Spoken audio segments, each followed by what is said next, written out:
Ok. Bonsoir, bonjour, bonsoir. Là où ça dépend de où vous trouvez, hein. Eza ya bino ndeko masawa, mais cette vidéo je vais la faire en Swahili. Ok? Pourquoi? Parce que eza urgence. Nasola na bato ya Kiswahili, ba ma Swahili phone. Oui. Écoutez, l'état de la nation, là, il paraît les gens s'adressent maintenant à la nation. Nous tous, nous allons nous adresser à la nation parce que la nation nous appartient à tous. La nation congolaise n'appartient pas seulement aux politiciens. Non. La nation nous appartient nous tous. Et nous tous, nous pouvons aussi parler à la nation. Oui. Nous tous, nous pouvons parler à la nation. Comme les politiciens pensent que ils seulement qui ont droit de parler à la nation. Oui. Nous expliquer leurs bêtises, nous expliquer l'état de la nation là où elle se trouve aujourd'hui. C'est à cause de leurs bêtises. Mais ils viennent nous expliquer, ils prennent le kilo de venir nous expliquer l'état de la nation basé sur les bêtises dont ils ont créé. Ok?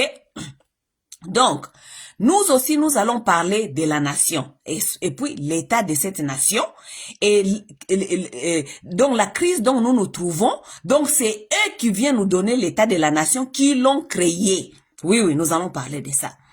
Bon, cette vidéo, moi, je vais préférer de la faire en Swahili. Pourquoi? Parce que ce sont les Swahiliphones qui sont, qui souffrent beaucoup dans cette aventure de ces politiciens qui nous fait maintenant des états des nations, parler à la nation, je ne sais pas quoi et quoi. Ok? Donc, vous allez m'excuser, cette vidéo, elle sera faite en Swahili. Ok? Parce que je vais m'adresser aux Swahiliphones et à Kabila. Pourquoi? Parce que Kabila et son groupe, ce sont des gens qui ont pris les Swahiliphones en otage, en essayant à nous blaguer, à nous parler les histoires des Swahiliphones, que nous sommes des victimes des autres. Donc, moi, je vais parler en Swahili pour que cette vidéo soit entendue et compris par les Swahiliphones et aussi les Rwandais. Parce que les Rwandais, beaucoup de Rwandais qui sont là-bas dans l'Est et qui sont au Rwanda, ce sont les Rwandais qui sont même au Burundi, ce sont les gens qui comprennent le Swahili et pas le Lingala. Ok, donc, je vais m'exprimer en Swahili. Jambo bandugu bapenzi ni dada Masawa. Ça fait déjà quelques semaines, kila siku tuko tunaona bapolitisien biko wanatoka kukia kutupatia message.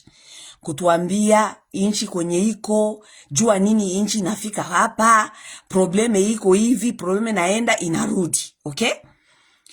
Bila kubambia kama ile inchi inakuwa kwenye iko leo, ile probleme buko nakia kubambia aseme etat de la nation, kama tuko kwenye tuko leo, ni juu ya ni kosa yabo, okay? Ces gens-là, abiko wanabambia responsabilité yabo biko nakia kutubambia tu kwenye inchi iko leo. Je vais m'adresser aujourd'hui à Joseph Kabila. Joseph Kabila mwenye alitoka na madiscours yake ya kukia kutupatia etat de la nation kwenye iko inchi naribika, gere, tribalisme,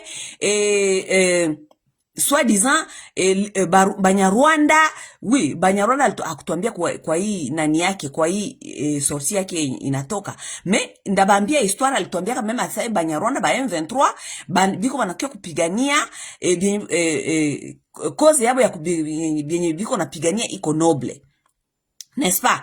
Leo Joseph Kabila anakia kutuambia gisi Tshisekedi anaharibisha inchi, Tshisekedi hakujua banasemaka aseme hakujua kugere inchi tusa, okay?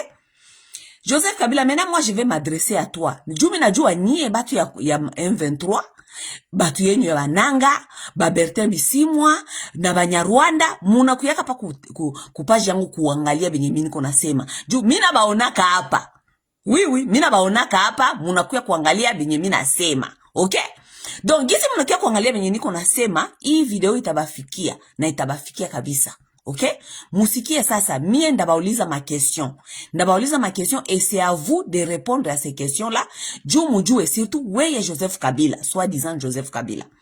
Leo sitakuita Kanambe. Leo ndakuita Joseph Kabila. Oui. Parce que mulituambia wewe ni mtoto wa mzee, n'est-ce pas? Leo ndakuita Joseph Kabila. Sasa hii video inaisha, wewe njo utadecide, utatuambia sasa kama uko Joseph Kabila ama uko Hippolyte Kanambe. Sanda maliza hii video yangu kuifanya, wewe njo utatuambia sasa kama uko Joseph Kabila ama unakuwaka Hippolyte Kanambe. Okay? Kabila? Leo tutasumulia na ndakuuliza quelques questions. Na ile ma question ndakuuliza, njo ma question nye bakivuzie biko banajiuliza. Juzi zani aseme, jua nini mko mnakia kubakamata anotage, kufanya aseme ma consultation, kubakamata anotage. Peuple ile haina vya kusema.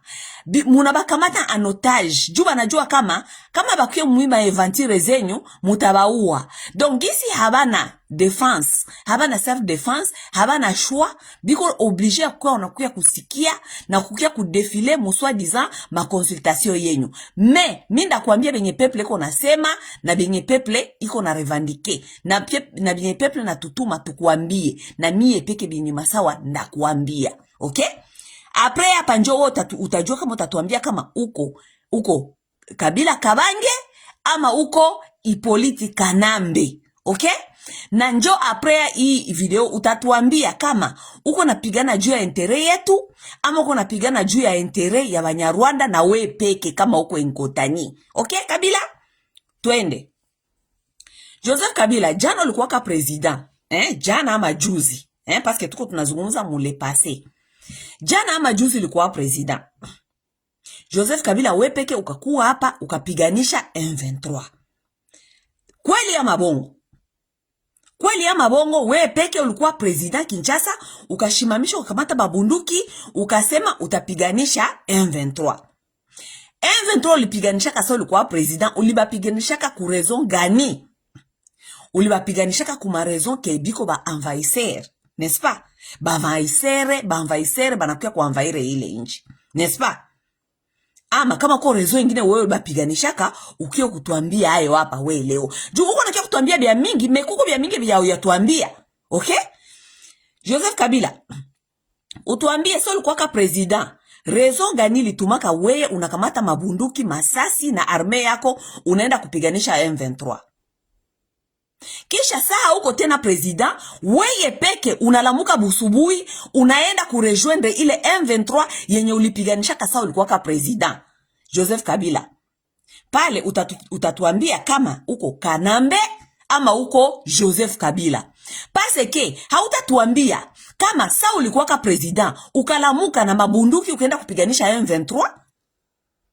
Raison gani yenye ulipiganisha ka M23 yenye leo ina changer juu weye peke u region de M23? Est-ce qu'on a kutupatia ile raison? Qu'est-ce qui a changé? Qu'est-ce qui a changé? So le quoi président ou kapiganisha M23? Qu'est-ce qui a changé aujourd'hui? Est-ce que il est M23? Il a changé. Est-ce que il est M23? Haiko il est M23 yenye ulipiganishaka? Est-ce que il est M23? Haiko na ma revendication yenye ulipiganishaka? Qu'est-ce qui a changé avec cette M23 yenye wewe ulipiganishaka, yenye wewe leo una décidé ku rejoindre comme partenaire ama unakuwa tete ya M23 AFC? Joseph Kabila, ça c'est une question que tu dois nous répondre. Juu mpaka saa hii hatu comprendre M23 yenye wewe ulipiganishaka soi disant M23 yenye uliendaka nao rebellion, ukatuma mpaka basoda bakongole bakakufa, ukaenda mpaka ukauisha Mamadou Ndala mu M23 Joseph Kabila. Kisha leo we peke una rejoindre M23. Est-ce que tu peux nous dire kama we peke ulikuwa de toute façon M23 ukaikala ukajikouvrir kutete ya nation jutu siku comprendre, kisha wepeke ukauisha Mamadou? Oui, Joseph Kabila, mpaka leo investigation kwenye Mamadou alikufiaka inasema kama kwenye Mamadou alikufiaka M23 na baenemia bakukwaka hako ni ilikuwaka Mamadou alikufiaka kutere yenye ilikuwaka contrôlé par les FARDC. FARDC mwenye alikuwa najua mission yenye balipatiaka Mamadou aende kufanya ni weye Joseph Kabila tu, komanda supreme wake mwenye numutumaka ku mission na MONUSCO. M23 soi-disant Mamadou akakufa ku champ de bataille. Mamadou alikufaka ku champ de bataille kwenye weye na FARDC mulikuwa muna contrôler.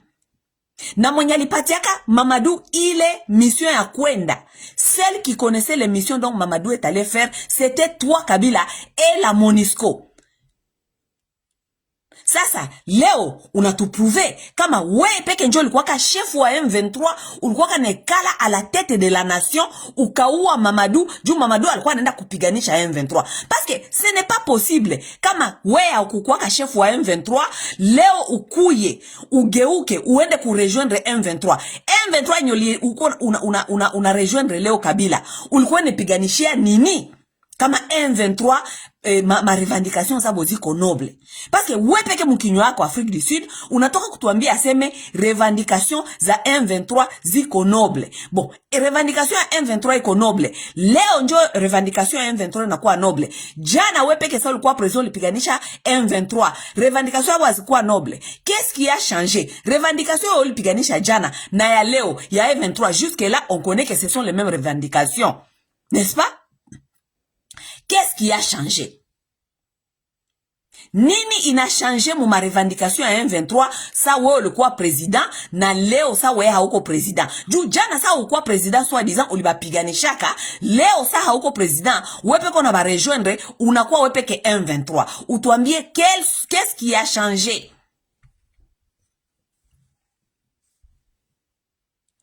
Joseph Kabila, après hii émission yangu wewe ndio tatuambia kama uko Kabila ama uko Kanambe. Okay?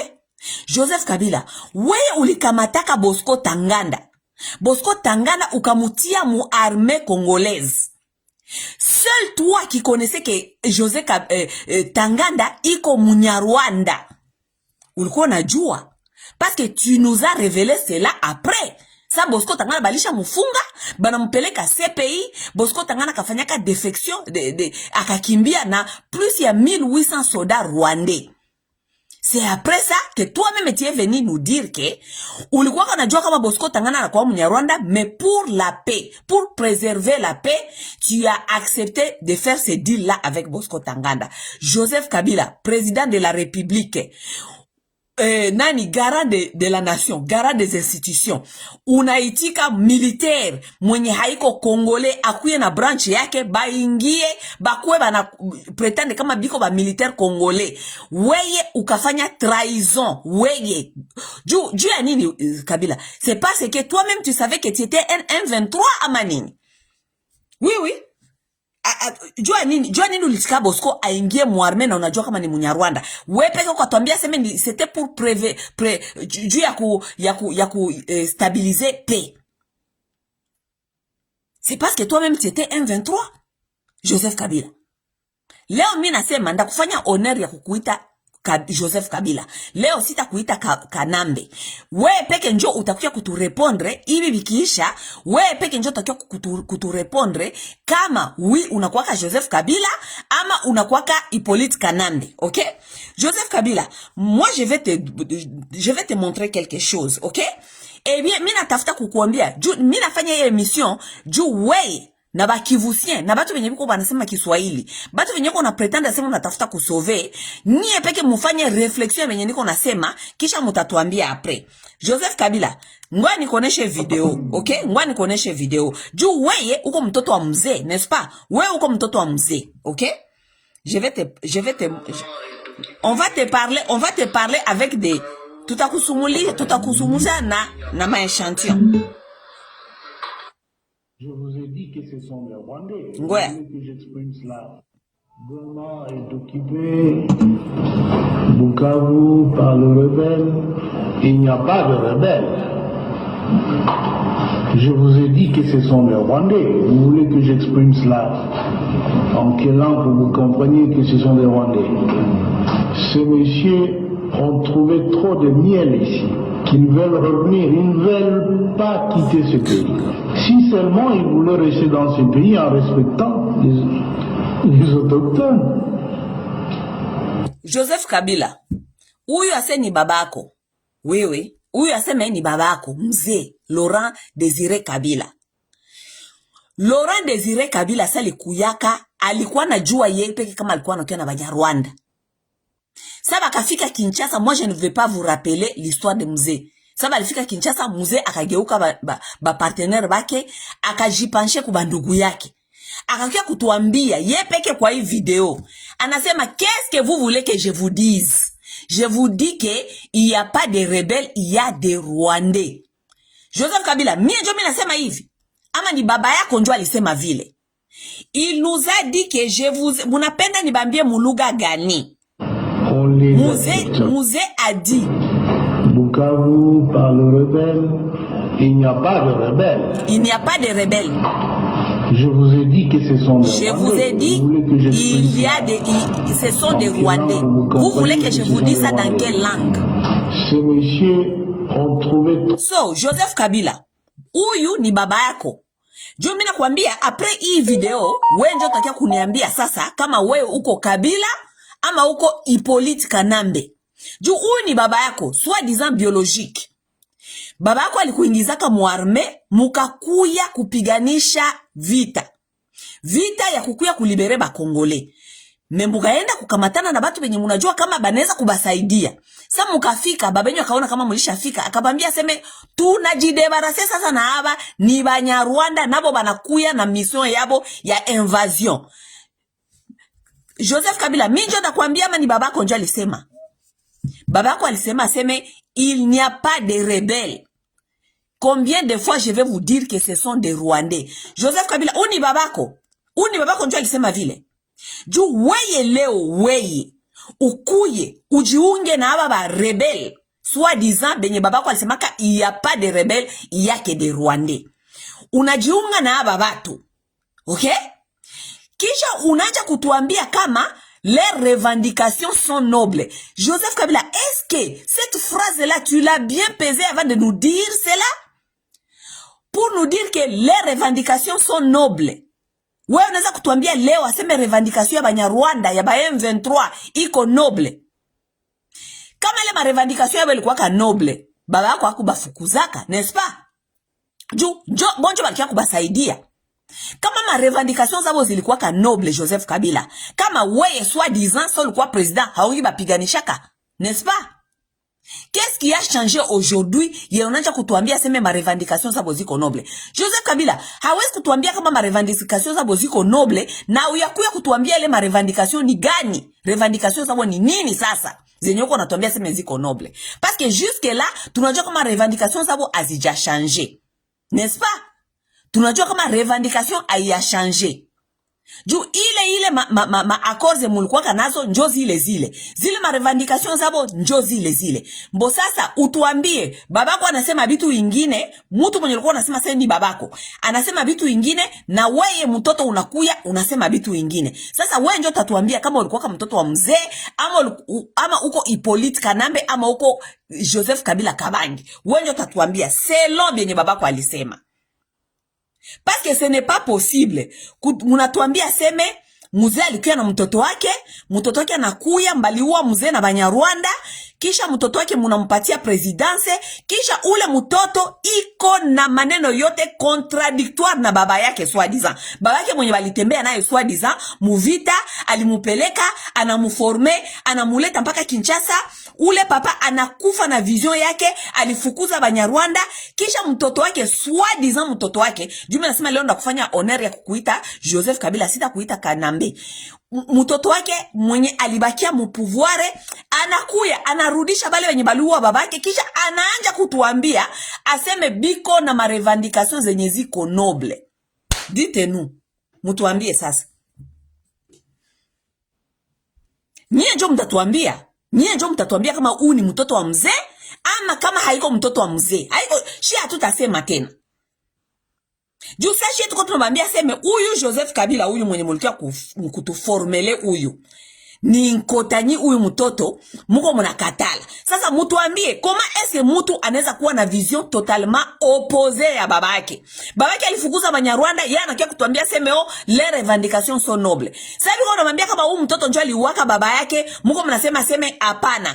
Koma eske leo anaweza kuenda ku rejoindre M23 na banamwambia seme huyu mtoto njoo aliuishaka baba yake, mnakatala. Alors que yeye leo njoo anakuya kusupporter benye baliuaka soit disant baba yake. Babake anasema seme ce ne sont pas des rebelles, ce sont des Rwandais. Yeye anakia kutuambia seme les revendications sont nobles.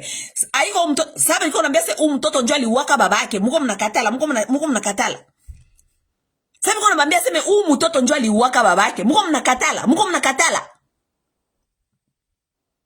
C'est vous qui vont nous dire maintenant. OK? Parce que ce n'est pas possible ce que Joseph Kabila est en train de faire. Benye Joseph Kabila konaenda kufanya donc Joseph Kabila iko na aggraver situation yake de plus en plus. Il fallait j'arrêter pale, alipatia Félix Tshisekedi pouvoir ya bongo, akimbia aende yake kama yeye na Tshisekedi abasikilizane, akimbia aende yake kama kule Afrique du Sud ajikalie, mais le monsieur il est revenu encore kurudi. Donc unasikia mtu mwenye banasemaka criminel anarudiaka toujours ku endroit yake ya crime. Parce qu'il se rapproche s'il a oublié quelque chose, n'est-ce pas? Criminel anarudiaka toujours ku endroit yake ya crime. Parce qu'il se rapproche kuangalia nani banaitaka nini? Conscience yake inamureproshaka toujours criminel aseme rudia pale, peut-être kuko kitu yenye liwacha yenye inaweza kukuaccuser, inaweza kutuma bakuaccuser. Rudia pale uangalie kama ile scene kwenye ulifanya crime iko clean. Batu babingi benye banafanyaka crime banabakamataka mwaibi. Le criminel revient toujours ku endroit yake ya crime. Alisha patia Tshisekedi pouvoir aende sasa, aende kule kwa msa tuko tunamusema Kabila wewe ulituiba pouvoir ukapatia Tshisekedi. Anarudia ku endroit ya crime. Il s'oublie, il est venu nous dire que Banyarwanda nani ma revendication zabo ziko noble, n'est-ce pas? Sasa Joseph Kabila, uniambie sasa, revendication ya Banyarwanda yenye iko noble, njoo ya wapi?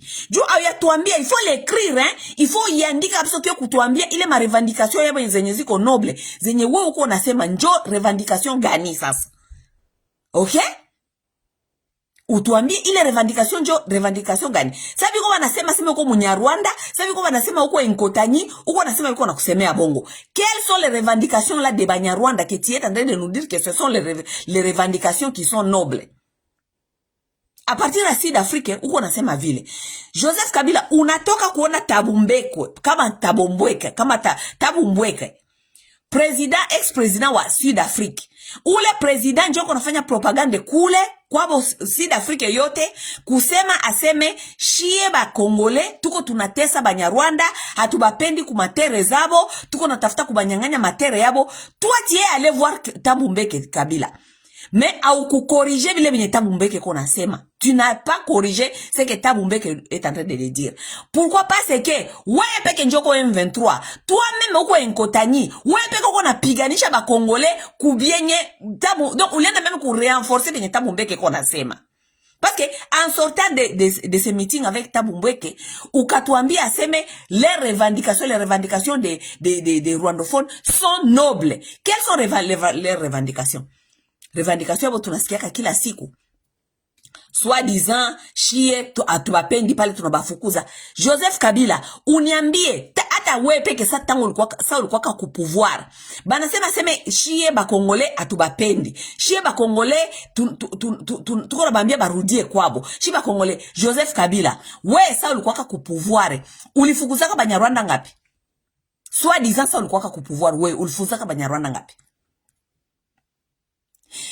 Eske kuko citoyen mwenye iko na kapasite ya kufukuza Munyarwanda muile inchi kama haiko leta? Eske ile ma revendication mko wanasema ma revendication sasa atubapendi. Eske munaweza kutuonesha papier legal hata moya yenye Congo tanke nation ama leta ilishaka andikia bale Banyarwanda kubambia seme hii njo papier le Congo décide que nie Banyarwanda hamuko ba Congolais vous devez quitter ce pays. Eske kuko siku yenye leta ilishaka fanya deja ile barua ama papier legal yoyote kufukuza Banyarwanda? Montrez-nous les papiers légaux qui disent que les Rwandais ne sont pas bienvenus ama habiko supposé kuikala hapa. Mutuoneshe ile mapapier. Ama wewe uko nao son kwa president, utuoneshe ile mapapier. Vous accusez le Congo, soi-disant leurs revendications sont nobles, et ils accusent le Congo que chieba Congolais atupendi ba ekale pale. Montrez-nous les papiers légaux yenye leta ilishaka andikia Banyarwanda kuwaambia seme habaizi kuikala mu Congo. Montrez-nous les papiers légaux. Hamuta kwa mnakuya kutuambia seme habapendi hapa alors que l'État njo iko supposé kuprotéger ba citoyens bote. Tandis que l'État hayasemaka ama l'État hayandika kabarua ama l'État hayadecidaka kusema seme les Rwandais doivent quitter ce pays. Montrez-nous les papiers. Kabila uko nazo.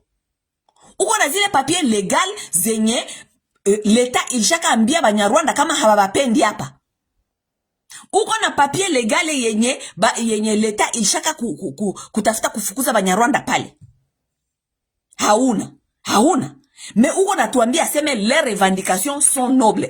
Quelles sont ces revendications là inyoko natuambia seme ma revendications zabo zenye ziko noble? Soit disant biko à l'insécurité.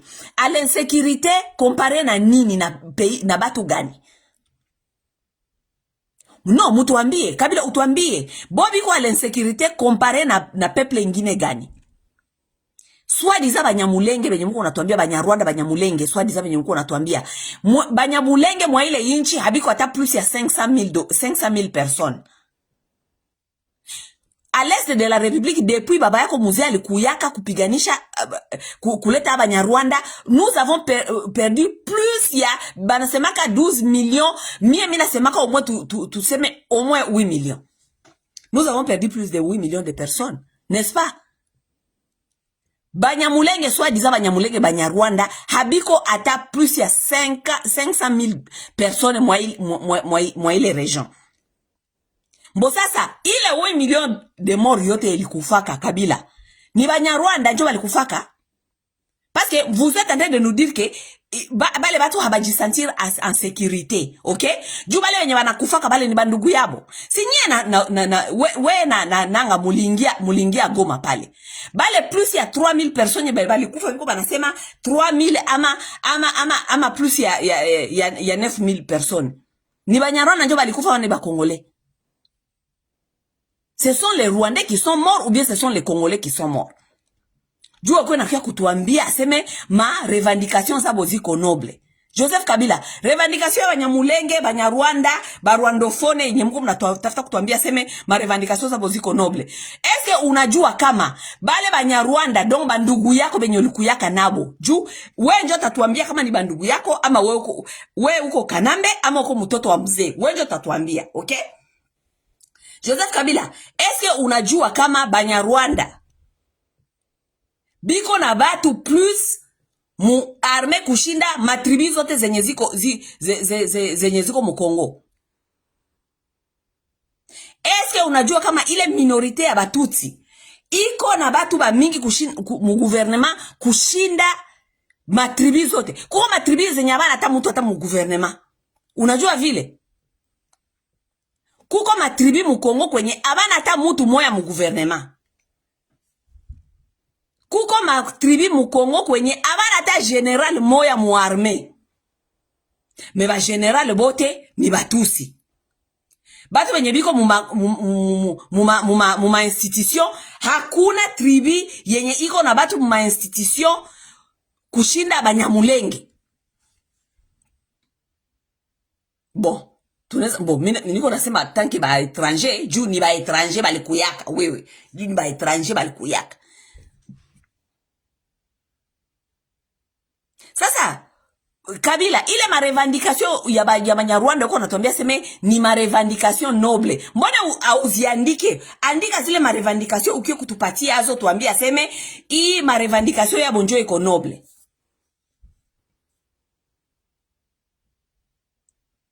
Parce que unakuwa avocat ya Banyarwanda. Unaenda unajirejoindre nabo, unakuwa AFC M23.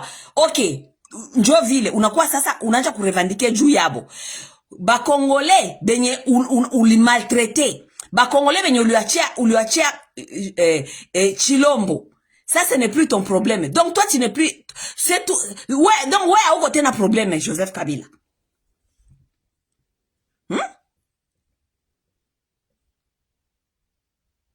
Joseph Kabila, unalala, unalamuka, unatuambia aseme, Tshisekedi haiko na gere bien, Tshisekedi anakuwa diktatere, Tshisekedi ilipanda bilishuka, bilipanda bilishuka. Joseph Kabila, weye peke, juu huko mtu wa AFC M23.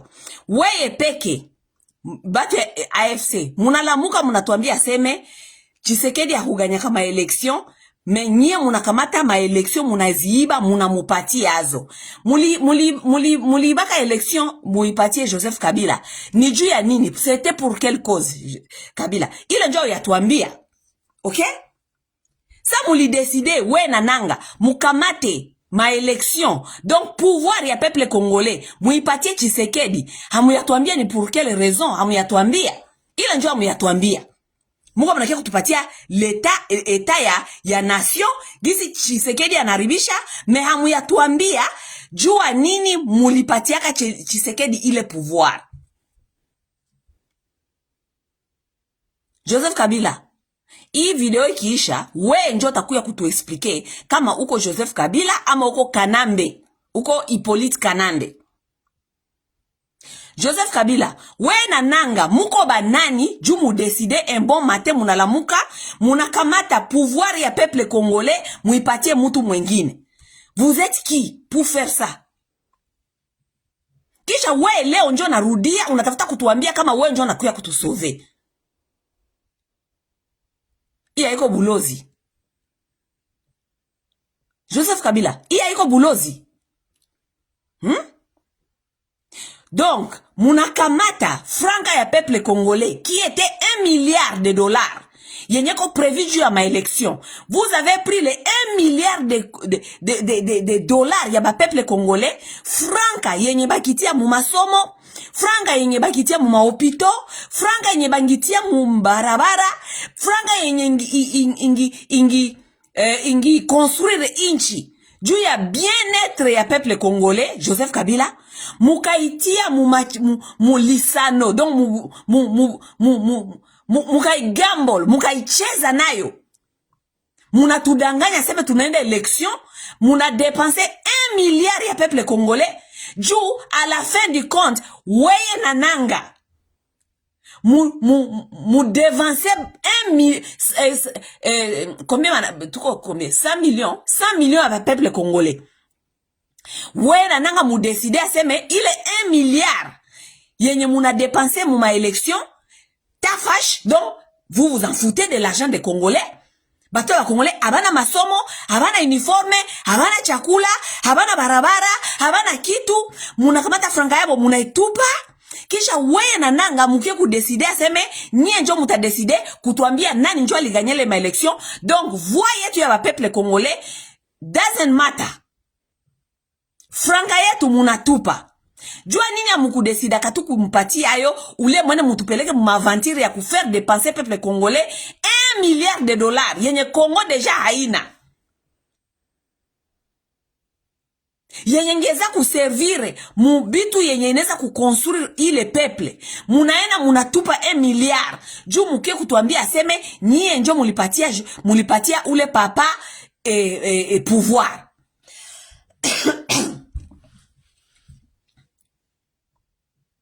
Et puis ça, tu viens nous dire ça, unapenda tuikale hapa tubasikie, tuseme non nyie njo munakia kutusauver. C'est ça que tu es en train de nous dire, Joseph. Njo uko natafuta kutuconvaincre chie soi-disant baswahilifone. Njo munajua kumanipule batu. Joseph Kabila, wewe ulifanya armée. Quelque part, una comprendre psychologie ya batu. Una comprendre kama aba batu ni bichuchuju, nyie ba inkota nyie ba Nyarwanda, munajua kama shie tuko baduru. Shie tuko baduru, oui, mais shie bote tuko baduru kwa hii niveau. ya kuzania kama mtu mmoja anaweza kucheza na batu hivi, kisha anakuya tena kujifanya pompier, anakuya tafuta kutuambia seme ye njo tena anakia kutusove. Joseph Kabila au ya kitu ya tuambia jua nini we na nanga mulidesidaka kama muna sabote voix ya peuple congolais, muna sabote 1 milliard ya peuple congolais, muna etupa mumai kutuchezesha batu banalobana kwenda kubakia kumalinye kwa sema banaenda kuvote, mvule na nyesha, banatembea ba mama banatoka ma village, banapeleka batoto kuma migongo, abakukula hata chakula, hakuna chakula kukula, banaenda sema banaenda kuvote changement juu batupe 1 milliard yabo ingi servire batoto yabo, kisha weye na nanga muna decide aseme muna kamata ile pouvoir muna ipatia mtu mwingine. Joseph Kabila ila uyatuambia hata kama tuko bichuchu mpaka kwa hii niveau. Sasa utuambie weye na nanga tanke ki mulifanya ile decision ya kukamata pouvoir ya peuple congolais muipatie Tshisekedi. Jua nini? Juu mulikuwa unatafuta kujiproteger, ilikuwa deal yenu. Wewe Kabila so ulitoka pale. Tshisekedi alifanya plus ya 5 anatesa ba Kongomani. Tshisekedi alifanya plus ya 5 anatesa ba Kongomani kila siku, voyage kwenda rudi, détournement, bakule barudie. Haukusemaka kitu. Pour toi ça n'était pas ton problème. Problème yako inaanja siku gani? Problème yako inaanja saa zile Tshisekedi anaanja usiku pietine kumadili yenyo ulisinye we nae. N'est-ce pas? Njoo unakuya unatafuta kujifanya sauveur ba Congolais. Mais les Congolais, premier mandat yote ya Tshisekedi bali kufa hapa, banakufa, hakuna vile Tshisekedi iko na bapatia. Haukusemaka kitu. Ulikuwa wapi 5 ya pouvoir ya Tshisekedi sasa kunatesa ba Congolais? Joseph Kabila juu leo ukio kujifanya sauveur wetu, ulikuwa wapi 5? Ulikuwa pale kwa naangalia gisi Tshisekedi kunatesa ba Congolais? Kabila ulisemaka? Haukusemaka kitu parce que ça ne t'intéressait pas, parce que we na nanga mwenzako mulikamataka 1 milliard ba Congolais mkaenda kutupa mumai. Donc malheur ya peuple congolais ça ne vous intéresse pas. Ça ne vous intéresse pas. Mimi nasema bongo, mwenye atapima kukuya hapa kuniambia sebe, juu bienye niko nasema hapa, biko correct. Ces gens ici ont dépensé 1 milliard de dollars muma élection, soi-disant muma élection, banatuaribishia franga yetu, juu bakie kutuimpoze bopeke Félix Tshisekedi juu ya ma intérêt ya wopeke. Ni kweli ama ni bongo? Ni kweli ama ni bongo? Joseph Kabila alikuwa hapa anafanya 5 ans iko naangalia gisi Felix Tshisekedi iko natesa ba Kongole. Felix Tshisekedi afanye kitu, Tshisekedi aende arudi, Tshisekedi apatie batu kitu. Joseph Kabila alikuwa hapa, alikuwa anasema kitu. Il n'a jamais condamné Felix Tshisekedi. Hakuwa na mkondane.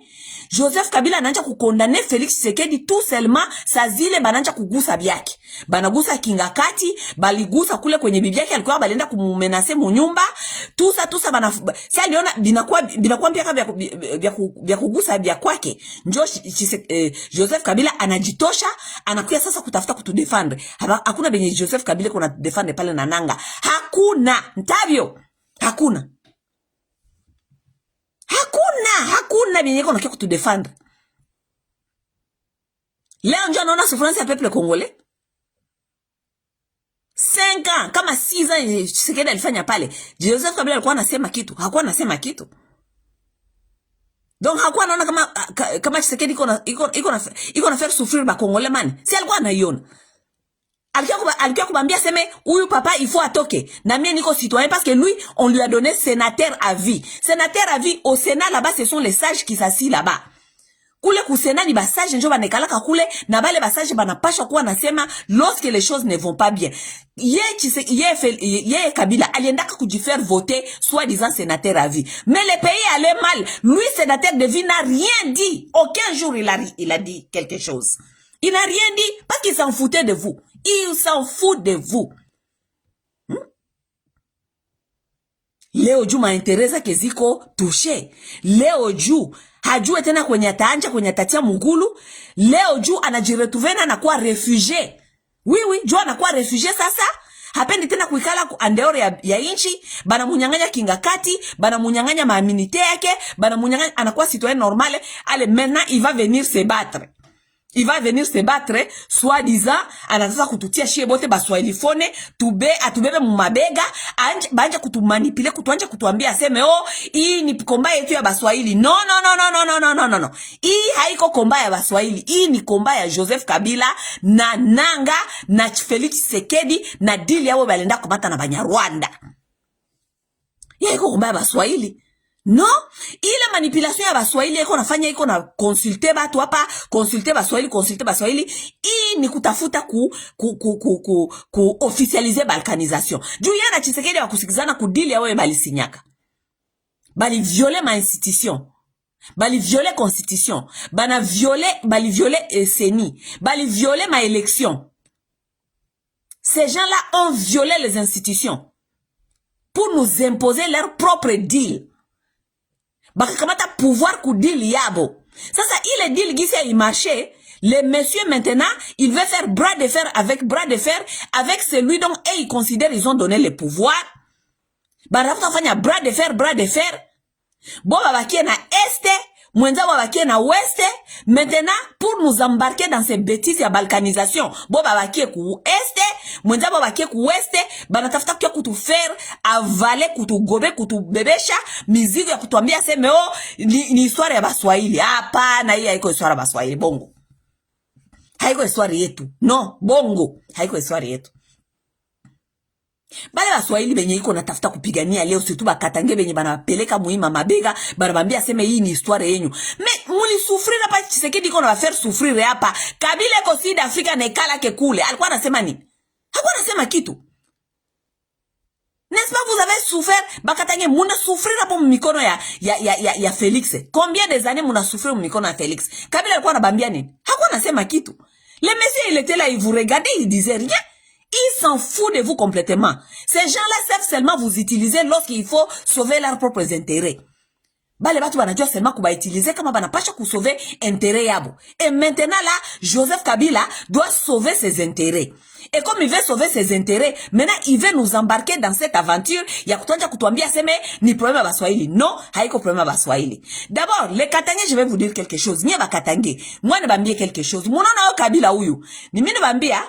By the end of this video, Kabila anapasha kutu expliquer kama yeye ni Kabila Kabange ama ni Hippolyte Kanambe. Okay?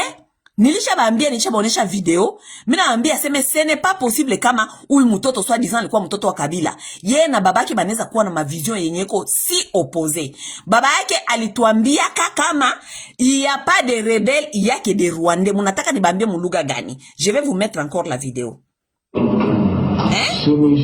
Goma est occupé, Bukavu par le rebelle. Il n'y a pas de rebelles. Il n'y a pas de rebelles. Je vous ai dit que ce sont des Rwandais. Je vous ai dit que ce sont des Rwandais. Vous voulez que je vous exprime ça en quelle langue? Vous comprenez que ce sont des Rwandais. Ok, merci. Ces messieurs ont trouvé... Katange.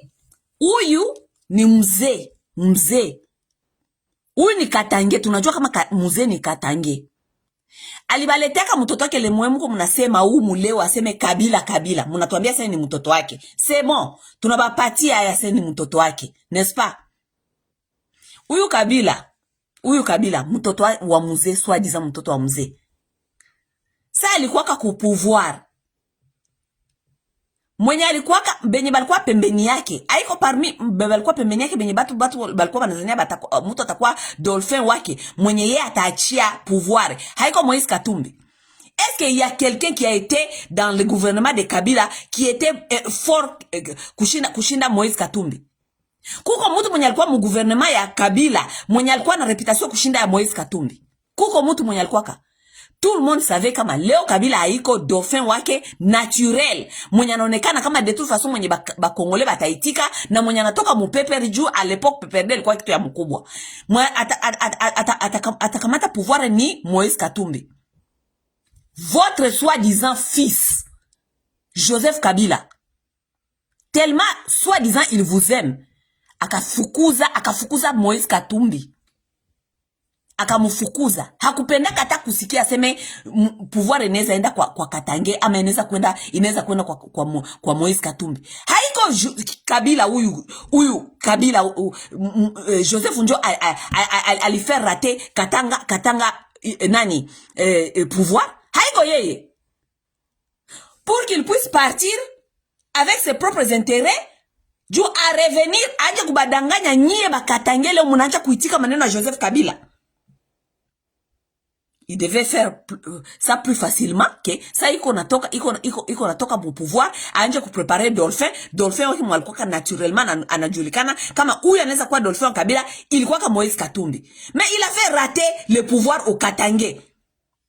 N'est-ce pas c'est lui qui vous a fait rater le pouvoir? Ku niveau mpaka kapiganisha Moïse Katumbi akamukimbiza meme muinchi. Moïse Katumbi akakuwa refugie juu ya roho mubaya ya Joseph Kabila. Les messieurs là ne vous aiment pas. Uyu papa iko na roho mubaya sa ya batutsi. Joseph Kabila n'est pas le vôtre. Mwache kwa najidanganya. Ce n'est pas possible kama mzee anaweza kusema langage ingine. Comme vous voulez que je vous dise comment que ces gens-là, ce sont des Rwandais, il n'y a pas de rebelles. Mais là, au soi-disant Joseph Kabila, il qu'on a qu'à convaincre à s'aimer les gens-là, les M23, hier, on a quoi parti à M23, il qu'on a qu'à convaincre à s'aimer les gens-là, leurs revendications sont nobles. Hier, na baba yake soi-disant, habana langage moya. Habana langage moya. Et vous voulez nous prouver comment Joseph Kabila ni mtoto wake na mzee? Mzee qui est mort dû à kukatala madili ya Banyarwanda. Et Joseph aujourd'hui qui veut venir nous faire avaler kutuambia seme les revendications sont nobles. Et lorsqu'on vous dit que huyu mtoto Joseph Kabila ndio aliwaka huyu baba yake mzee, mko mnakatala.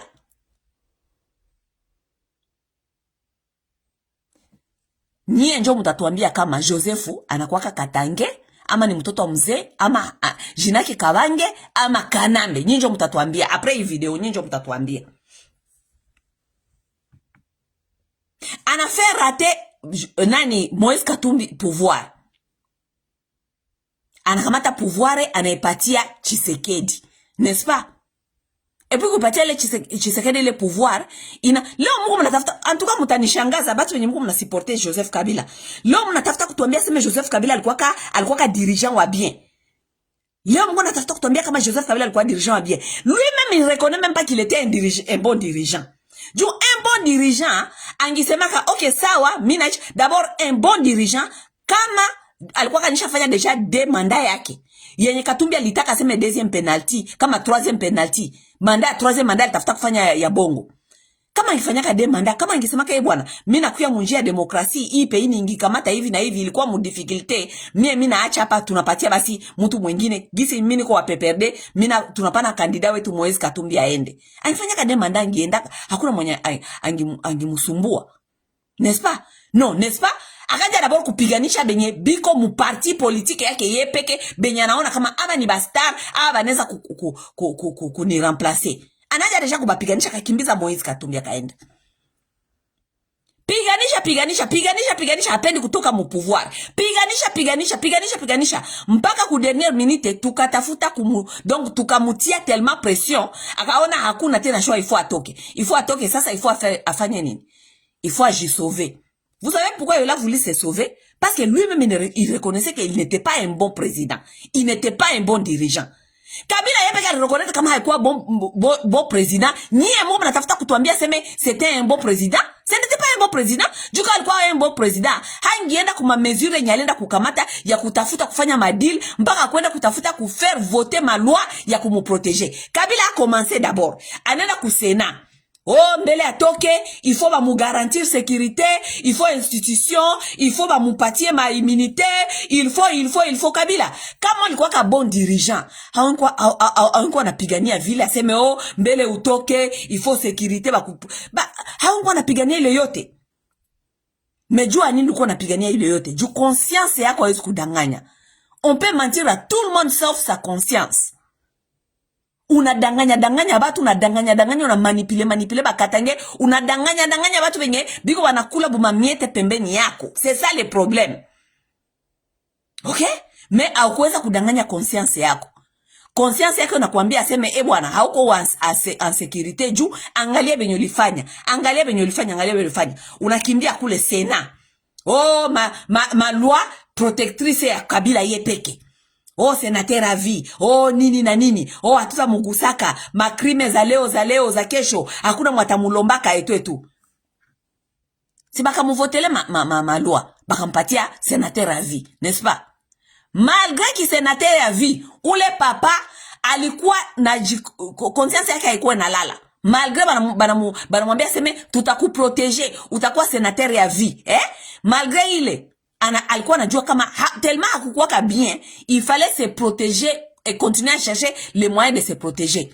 Njo mana alienda kamata pouvoir akaipatia Tshisekedi na kumusinyese ingine madil. Si c'était un bon président, il avait déjà les immunités, je ne sais pas, au parlement koule. Ba ene mpaka kumuvoter sénateur à vie. Est-ce qu'il devait encore donner le pouvoir à Tshisekedi à me faire signer ma papier? Musitufate mie na badugu yangu kama tunatoka hapa miwa mafamille biologique mafamille politique mutuache musitufate juu ya makrime za leo za kesho zenye tulifanyaka même les crimes économiques. Regardez à niveau que ule papa alikuwa anatafuta tellement protection. Mutu mwenye anajua kama conscience yake clair, kama alidirige bien. Est-ce anaweza kwenda mpaka kwa ile extend ya kutafuta ma protection mpaka pale? Et vous voulez venir nous dire aujourd'hui que Kabila c'était un bon président. Bon président kunamuna gani? Expliquez-nous ça un peu. Alikuwa bon président munamuna gani mutuambie? Aye sasa. Lui-même il reconnaît, sa conscience reconnaît qu'il n'était pas bon. Et qu'il a fait tellement beaucoup de bêtises et beaucoup de dégâts. Kabila aliangusha ile inchi. Mabito alienda kufaire signer Tshisekedi kule. Basi guse mu armée, basi fanye réforme armée, basi fanye je ne sais pas quoi. Basi fanye ma réforme à la vie. Pourquoi? Parce que le monsieur avait mis ses pions partout. Il y a contrôle. Inchi ni yake. Tuulizane. Kabila Kabila, we papa we haukose bulozi, ile nchi ni yako. Ile nchi ni yako juu useme hapa basiguse. Ile nchi ni yako. Nchi haiko yako. La raison pour laquelle haukuwa napenda kupatia hata bakatange ile pouvoir parce que ulifanya tellement ma crime économique ya mingi mukatanga, haukuwa napenda katange moya akuya kamate pouvoir ukwe exposé aone benye ulifanya bitu gisu liuzisha bitu gisu lileta tellement désordre mukatanga. Sasa ile dile nye ulenda kusinya na Tshisekedi inabakwama, n'est-ce pas? Dile ulenda kusinya na Tshisekedi sasa iisha kukukwama. Sasa Kabila inakukwama soit disant sasa we na nanga ba sauver ya ba Congolais munakuya aseme no munatafuta kutusauve juu angalia Tshisekedi hafanya hivi, Tshisekedi hakufanya hivi na hivi. Okay, munatafuta kumunyang'anya pouvoir. Joseph Kabila après hii émission wenjo tajua kama huko Joseph Kabila Kawange ama huko Kanambe. Joseph Kabila sasa munatafuta kunyang'anya Tshisekedi ile pouvoir, okay? Juu muifanye nini? Muirudishie Martin Fayulu juu munajua kama muliba pouvoir ya Martin Fayulu. Vous avez reconnu cela. Okay, munatafuta sasa kukamata ile pouvoir muitoshe kumikono ya Felix juu haikuutilize mubaya, juu haikuutilize bien, juu nyie njo muko biote ya bakongole. C'est vous les soi-disant, donc c'est vous qui décidez tout.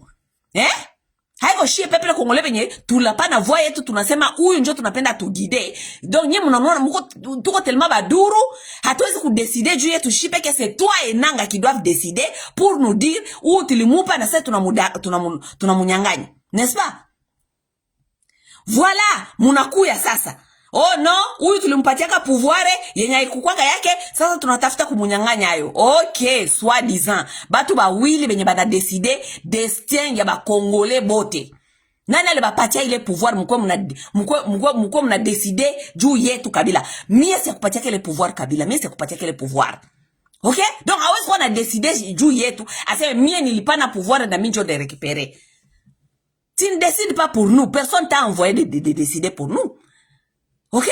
Shie peke deja tulishashimamia Tshisekedi depuis Tshisekedi alingia mu pouvoir. Tulimshimamiaka. Ce n'est pas toi qui nous a dit tushimamie Tshisekedi. Tulimshimamiaka juu tunajua kama ile dile mulifanyaka we na yeye hatukuipendaka na Tshisekedi akuganyaka na Tshisekedi kwa incompetent. Tulishimamiaka Tshisekedi mpaka leo tunashimamiaka Tshisekedi. Haiko wewe njoo utakuwa nakuja kutuambia aseme no mie njoo nilipatia pouvoir, mie njoo nenda kunyang'anya, mimi nakuja kunyang'anya. Sasa voilà les sauveurs de Congolais, wewe na nanga mnakuja aseme mnakuja kutunyang'anya pouvoir, okay? Mnakuja kutunyang'anya sasa pouvoir. Kabila question iko hivi, wewe na nanga mimi nabauliza, ile pouvoir mnakuja kunyang'anya, mutairudishia Martin Fayulu? C'est ça la question.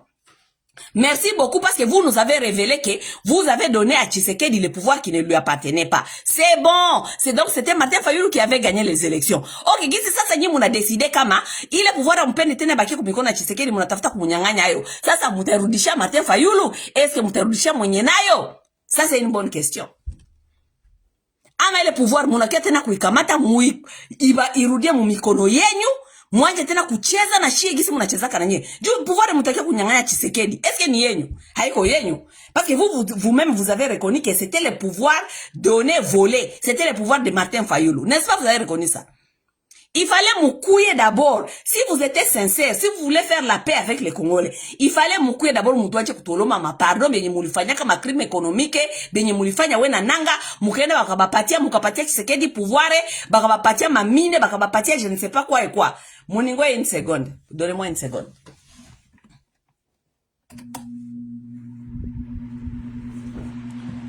Muko mnanisikia? J'espère que ventilateur yangu haiba déranger. De ventilateur yangu na ba déranger. Muko mnasikia makelele mwama hapana? Muniambie kwanza avant de continuer. Munasikia makelele ya ventilateur, oui ama non? Si ça dérange, il faut ndaikata, ok? Si ça ne dérange pas, c'est bon. Munifanye signe. C'est bon, makelele ama hapana? Ok, aksanti mamdogo. Chantal Murunda, jambo dada. Jambo mamdogo. Tuendelee. Musiki enye Baswahili phone. Juu Kabila anakuya kutuambia tena hii maneno, aseme iko nakia kutupigania, anakuya kutafuta kutumanipile na mahistoire, aseme shie Baswahili phone, tuko déranger, kuko tribalisme, tout ça. Ile yote njua kutafuta kucheza na maemotion yetu, tumuitikie benye biko wanakia kufanya yena nanga. Munasikia? Sasa Kabila na nanga bana reconnaître aseme boye njo balipatia Martin Fayulu, balipatia Tshisekedi pouvoir yenye haikukua yake, ilikuwa pouvoir ya Martin Fayulu, n'est-ce pas? Sasa bana kuya kumunyang'anya ile pouvoir. Sasa kitu ya baya tuambia wale babandi bawili nanga na mwenzake Kabila, est-ce ile pouvoir bataikamata sasa bairudishie Martin Fayulu ama ile pouvoir banatafuta tena bajiampare tena nao boba wili? Batu bawili mbele ifale bakuye batuambie d'abord benye balifanya makrime yenye balifanya, gisi bali négocier na Tshisekedi ma pouvoir, gisi banaji excuser na gisi banatafuta kuremettre maneno, peut-être baende bakamate ile pouvoir barudishie Martin Fayulu. D'abord c'est ce qu'ils doivent nous dire. Kabila kitu ifale mutuambie avant, iko kutuambia kama okay, tuna reconnaître bêtise yetu, tuna balomba pardon, tuna renoncer mubienye bya mubaye benye tulifanya, mais tunaona kama ibe tulifanya haiko bien na Tshisekedi, tunatafuta kumunyang'anya ile pouvoir, turudishie basi Martin Fayulu. Est-ce que le pouvoir biko natafuta kunyang'anya Tshisekedi batarudishia Martin Fayulu ama ni pouvoir bobe wanapenda kuikamata?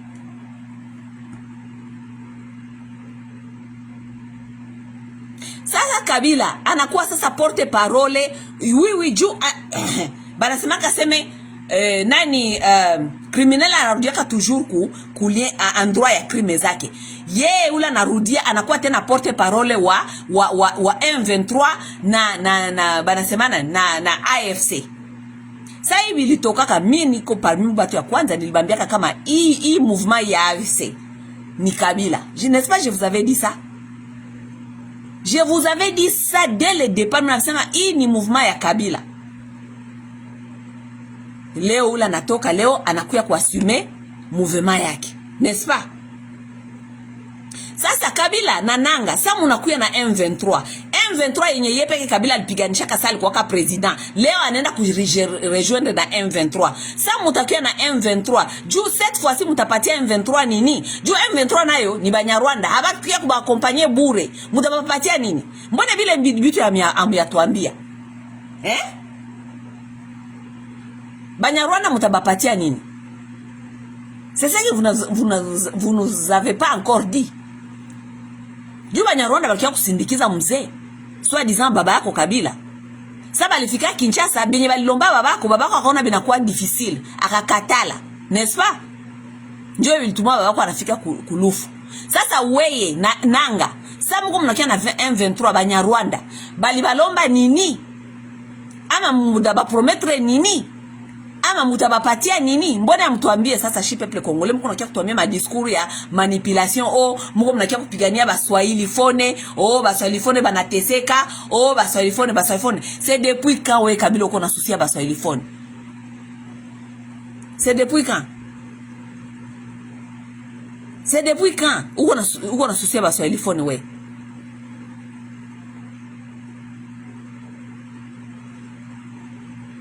Hii mahistoire ya M23 na Kabila, baswahili mutoke ya mwaiko, mutoke mu masantima.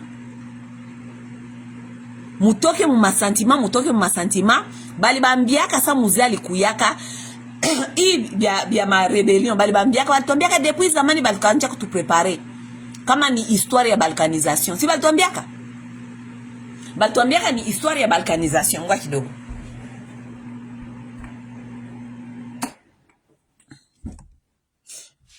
Balituambiaka hii mahistoire ni mahistoire ya balkanisation, n'est-ce pas?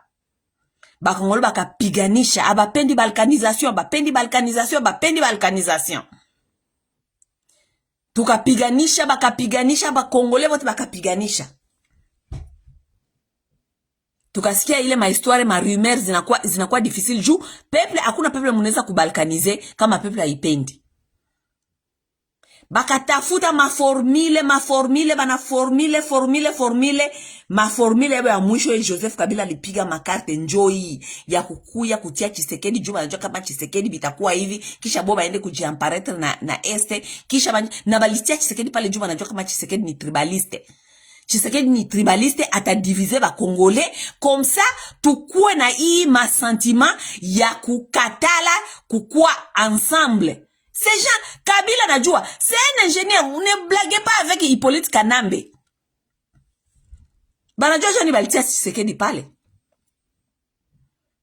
Banajua Johnny balitia Tshisekedi pale. Banajua kama avec balkanisation, huyu Joseph Kabila akukia kubalkanize hapa, batu wote batasema aseme voilà, yeye mtoto njoo aliwaka baba yake na hii njoo mission balimuletea hapa akukia kubalkanize hii nchi. OK? Donc, Joseph Kabila connaît ce qu'il faisait. Kujouer ma carte yake ya balkanisation, il est en mission ou papa. Kujouer ma carte yake, anajua kama Tshisekedi huyu njo faible, huyu mwata nisaidia kufinir kwa hii balkanisation. Ndatia Tshisekedi pale, Tshisekedi atakuya kuderanger ba Congolais, atanuire ba Congolais batakuwa na bisirani, tribalisme atakuwa fasi yote muinchi, kisha ba Congolais habatapenda tena kuishi ensemble na njo atakuwa excuse ya kufanya balkanisation. Joseph Kabila connaissait tout ça. Il connaît tout ça. Comme ça, ikwe, kisiku ni kwale, yabo, ikwe, excuse yabo, ya kwenda kujirefugie ku este, juu ya kuanja kuambia batu wenye biko nasema Kiswahili, aseme, angalia tunateseka, angalia huyu papa, anatribalize inchi, huyu papa, anafanya hivi. Mais ça, c'est son ingénierie. C'est Kabila qui a ingénié tout ça. C'est lui, ni yeye.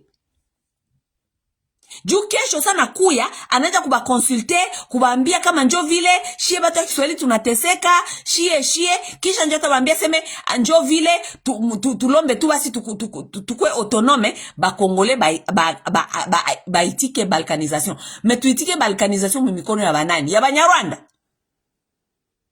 Tuitike balkanisation mikono ya banani? Joseph Kabila. We Joseph Kabila we na Nanga. ile kitu njo haita atuta avalaka. Unaona ile kitu nimiko nataka kutufera vale. Ile kitu njo atuta avalaka ta siku moya. Ile kitu njo atuta avalaka. Hamuta tubalkanize au profit ya Banyarwanda, surtout Batutsi. Hamuta balkanize ile peuple, au moins muibalkanize na force tu na binduki gisi munashimama pale na mabunduki. Mais ile peuple hamuta ibalkaniza kaseme muipatie Batusi mkone iko control ya Batusi. C'est impossible. Congolais wa este hajione kukua mutumishi wa Mtusi. C'est impossible. Hein?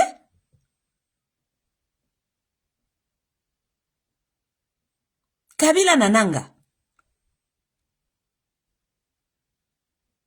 Muache kuanja kutuambia bitu vyenye biko dormi debout. Muache kutafuta kumanipile ba Kongole. Muache kutafuta kumanipile batu vyenye manasema Kiswahili. Muache. Kabila uko criminel, uliua batu na uko criminel économique. Uko mwizi. Gisi wewe uko pale wepeke uliiba ba Kongole 12 village ukajiengea wepeke ukajiengea weye peke fasi ya kwa kuishi.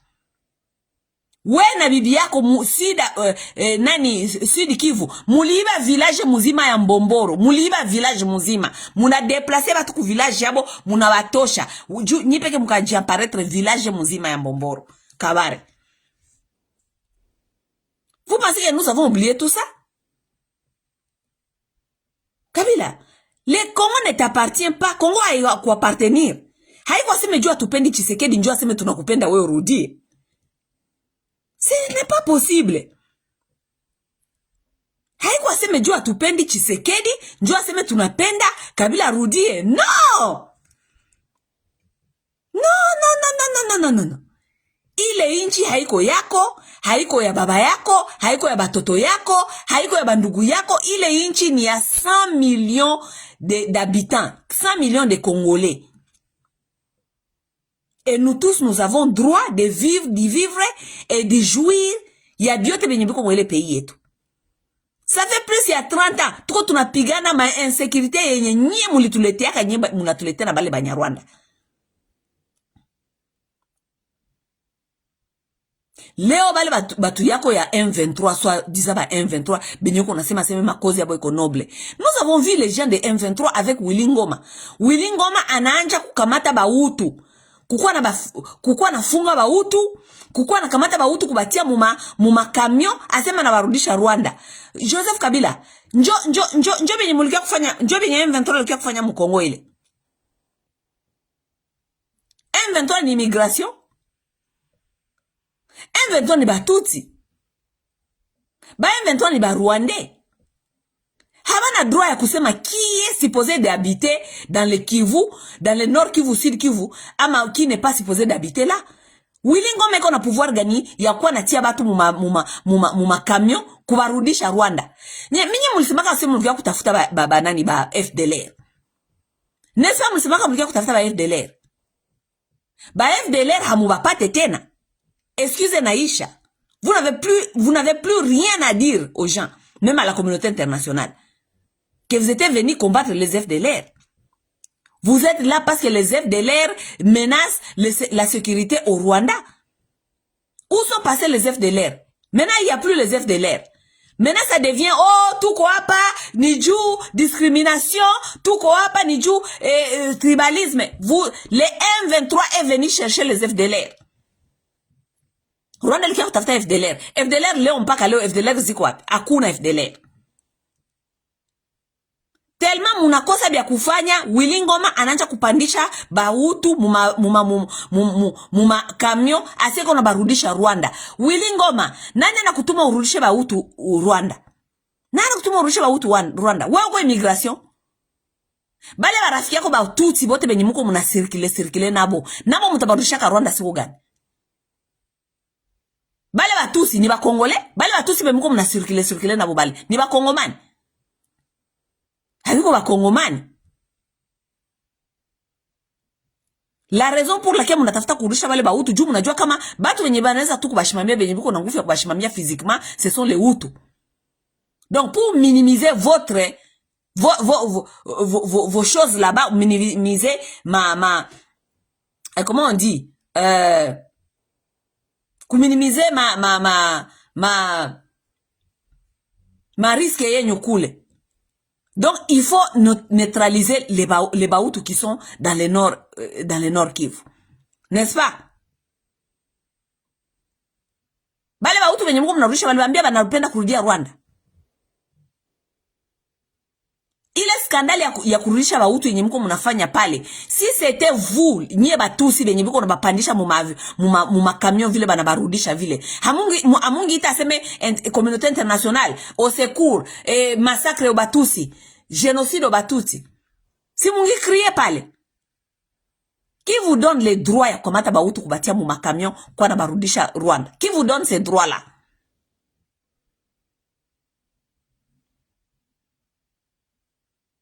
Qui vous donne ces droits-là? Hein? Joseph Kabila. We njo tajua kama weye mwenye ulikuwa ka president de la République soi-disant ukapiganisha M23. We njo tajua leo kama utatua explique kama we unakuwa Kongole, unakuwa Kanambe, unakuwa Kabange ama unakuwa Kanambe. Juu hauta tu explique kama we mwe ulipiganisha M23, so ulikuwa president soi-disant. We ule unatoka president, unaenda kurejoindre M23. Ila M23 ulipiganishaka.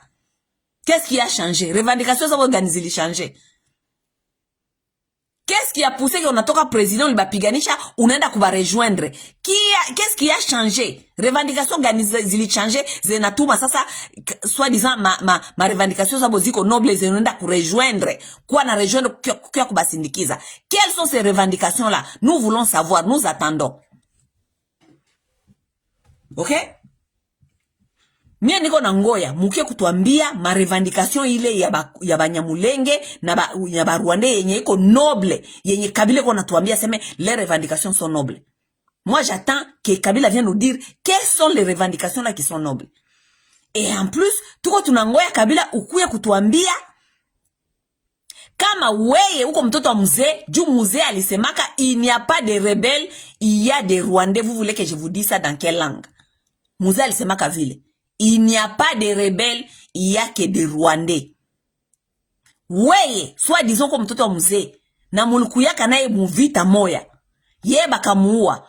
Toi tu ne peux pas nous donner, awezi kutupatia perspective ingine kushinda yenye babako alisemaka. Bongo. Oui. Baba yako hata tuambia aseme ce sont des Rwandais qui ont trouvé beaucoup de miel ici et ils ne veulent pas partir. Kisha wewe uke kutuambia aseme ce sont les revendications sont nobles. Bongo Kabila, bongo. Tu dois revoir ce que tu es en train de nous dire là. Et c'est toi qui vas décider kama uko Kabange ama uko Kanambe. Wewe ndio ta décider. Kisha utakia kutuambia. Et puis tuko tunangoya wewe na Martin Fayulu mkie kutuambia, wewe na Nanga mkie kutuambia. Ile pouvoir yenye mulikamataka ya Martin Fayulu mukaipatia Tshisekedi. Gisi munatafuta kuireprendre. Est-ce que le pouvoir mutairudishia Martin Fayulu ama mutairencaparaître nie peke? Il faut justifier ces choses d'abord. Ile pouvoir yenye munatafuta kurécupérer kwa Tshisekedi, ile pouvoir mutaipatia Martin Fayulu ama mutairencaparaître nie we na Nanga? Sa mulisha décider ile maneno, njo mukie sasa kutuambia l'état de la nation, Kabila.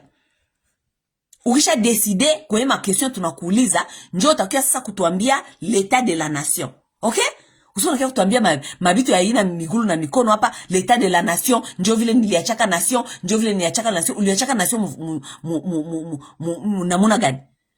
Uliachaka nation mnamuna gani juu we leo uende kukua rebel, ukue M23, ukue Mnyarwanda, uende kujiingiza mu group ya Banyarwanda, Joseph Kabila. Tu as laissé le pays dans quel état? Du ouais, il est où est M23. Ama ulikuwa kako M23 depuis zamani, ulikuwa na jikouvrir tout pale unekala ku tête de la nation. Uko M23, ulikuwa ka M23 depuis zamani donc. Et ça c'est la trahison. Mutu ana trahir inchi kwa ile niveau, il faut ba mupandre. Hana droit kwa anakia kushimama mbele ya batu, mbele ya bakongole kwa anatuambia ma discours yenye haina aitenir. Okay? Mwana mwambie hii message Joseph Kabila wenyu. Mwambie aseme Masao alimfanyia message. Napenda stopenda ataisikiliza juba na kuyaka pa kupaji yangu kusikiza venye niko nasema. Okay? Utukome Joseph Kabila, utukome. Haiko sheba Swahili phone njo tabebesha hii mikoshi yako. Utukome Joseph Kabila, utukome.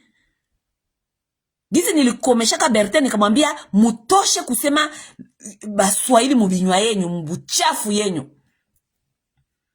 Mukome, mutukome. Mwenye anapenda kufanya rebellion aende kuianjia ku province yake. Okay? Wewe soi-disant si uko na province wewe Joseph Kabila. Soi-disant si uko na province yako. Soi-disant si uko Katange.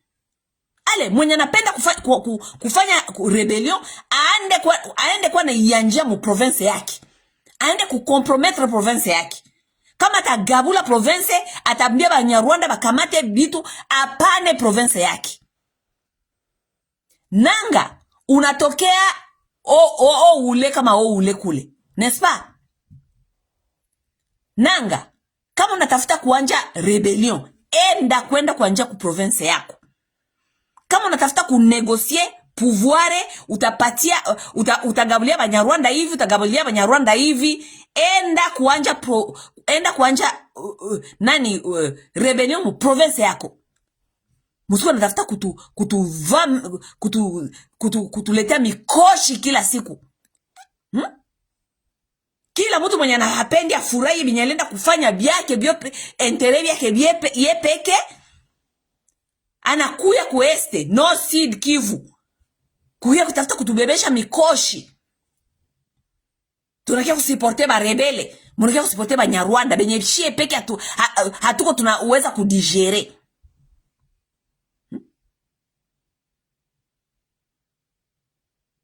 Kabila, kama unatafuta kuanja mouvement ingine ya soi-disant rebellion, enda njia Katanga. Si les Katangais sont OK avec ça, kama Bakatangais batakukaribisha kule kama uko mtoto wabo, kamata hii rebellion, enda nayo Katanga, enda kunegocier Katanga na Banyarwanda. Usinegocier Kivu. Usinegocier madili yenyu ya maintérêt personnel ya bujinga kukichwa ba Kivusien. Nous ne sommes pas prêts à donner nos terres et nos territoires juu ya mabetize yenyu ya madili yenyu mko mnaenda kukamata madili yenyu égoïste personnel. Nous disons non. Nous disons non à cela. Enda ku compromettre Katanga. Enda kuambia Banyarwanda bakuye bakamate Katanga. Enda kupana materi kule Katanga. Saba Katange munaona gisi Banyarwanda banakuya.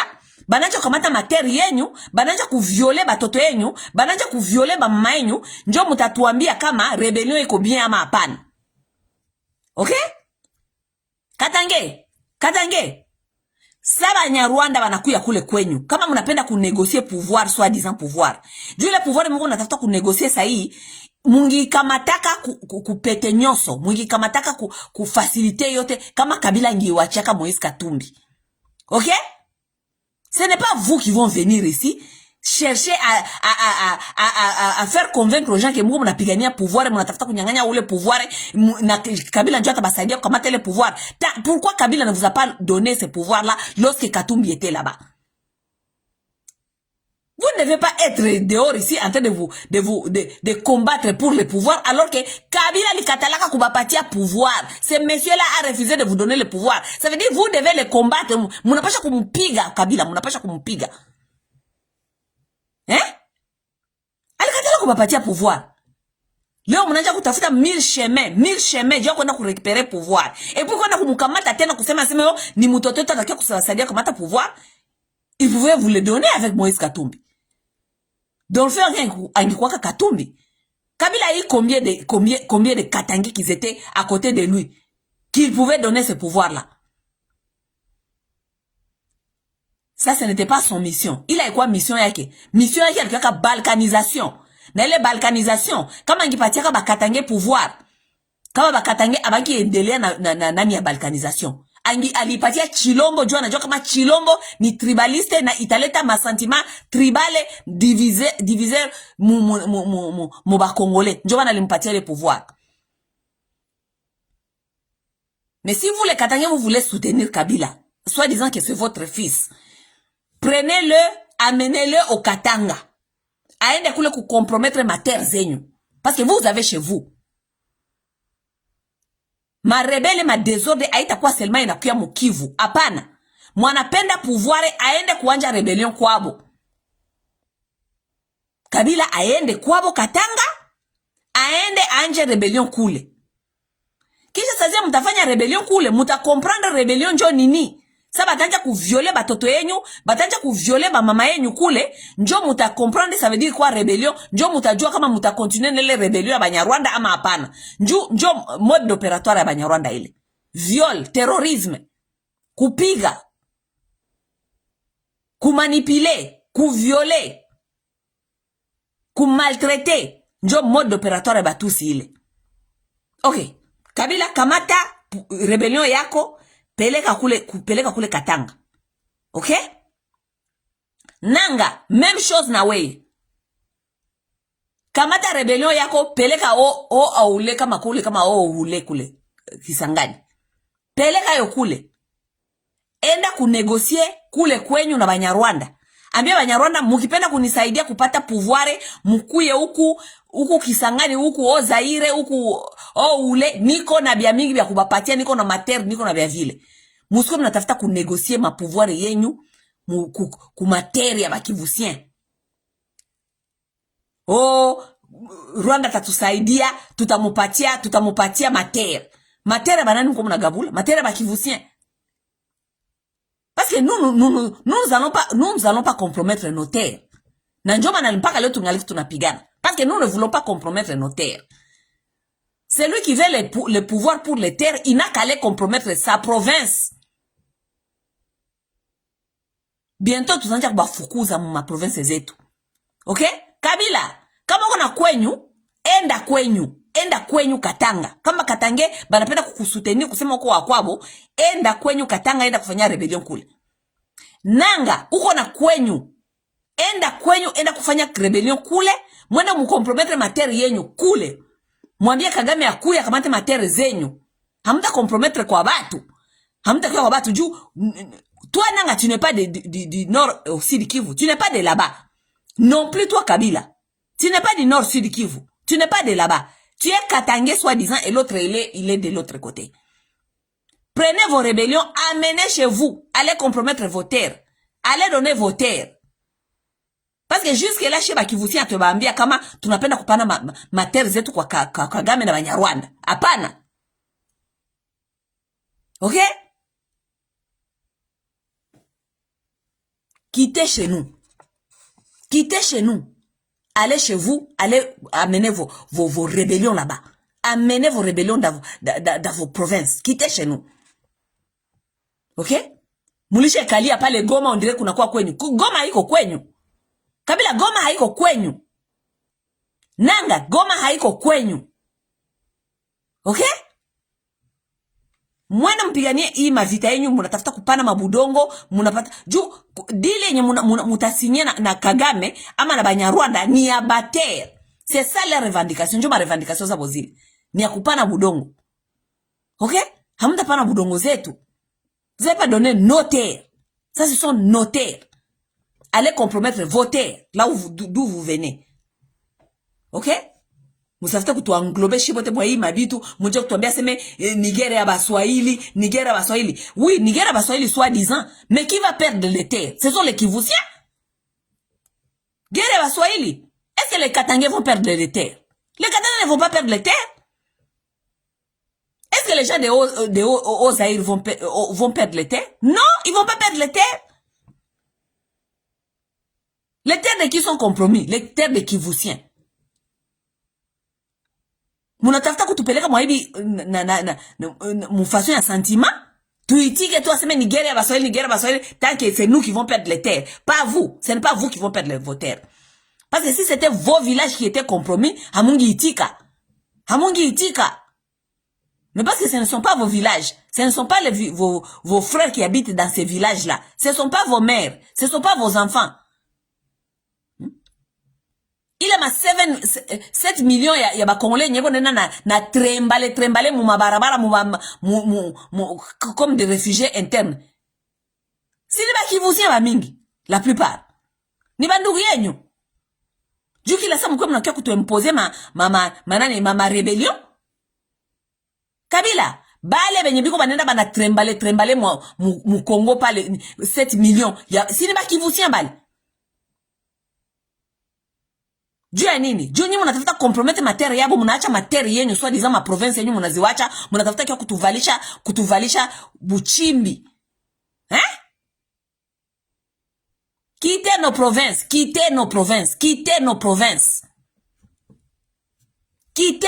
Prenez vos histoires, amenez je ne sais pas où. OK? Quittez nos provinces. Ce message est à Nanga ya Kabila. Quittez nos provinces. Amenez vos guerres ailleurs. Amenez vos guerres dans vos provinces. OK? Ne venez pas chercher à nous manipuler. Aseme Nigeria Baswahili. Juu mnatafuta kuuzisha. Kwetu shie mnatafuta kuutuzisha. Alors que kwenyu amupauzishe. Mnatafuta kia kutuempoze tuikale na Banyarwanda. Mnatafuta kia kutuempoze tuikale na batu ya kuuana. Alors que kwenyu kuma village zenyu batu biko bien. Les Kivusiens doivent refuser ce genre de manipulation. Et prochainement, mutu yote mwanatafuta kufanya rébellion yake aende kuyanja kwabo. Asiko na tulete ma rébellion yenye abina kichwa na migulu. Depuis ma rébellion zilianjaka ni ma rébellion betu wengine banakiaka kutuletea bana ji associer na ba voyou local, bana ji associer na ba bandi ya nani ya mu région. Barke kutu imposer chie ma rébellion. Retournez chez vous. Joël quoi message yangu juu ya Kabila leo. Ne viens pas nous parler de l'état de la nation tant que yoe njo liwacha hii nation hivi. Na unajua jua ni uliwacha hii nation hivi, uliwacha hii nation hivi juu iende kubalkanisation. C'est ça. Donc shut up Kabila, shut the fuck up. Shut up.